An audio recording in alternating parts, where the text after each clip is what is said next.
Jail Road इथं एक मन हेलावून टाकणारी आणि नात्याला काळीमा फासणारी घटना घडली.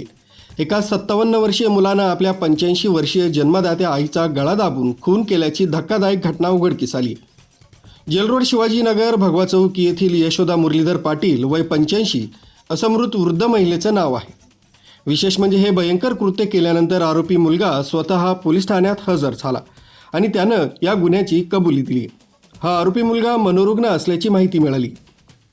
दिनांक 7/10/2025 रोजी रात्री 10:30 वाजेच्या सुमारास अरविंद मुरलीधर पाटील वय 58 वर्ष राहणार शिवाजीनगर जेल रोड नाशिक हा नाशिक रोड पोलीस स्टेशन इथं येऊन सांगू लागला की मी आईच्या वृद्धापनाला कंटाळून तिचा गळा दाबून खून केला, मला अटक करा असं सांगू लागल्यानं पोलीस पथकानं घटना ठिकाणी येऊन खात्री केली असता सदर बाब ही खरी असल्याचं दिसून आलंय. तरी नाशिक रोड पोलीस स्टेशन इथं गुन्हा दाखल करण्यात आलाय. संशयित मुलास ताब्यात घेण्यात आलाय. न्यूज ब्युरो, सक्षम police times, news 112, Nashik road.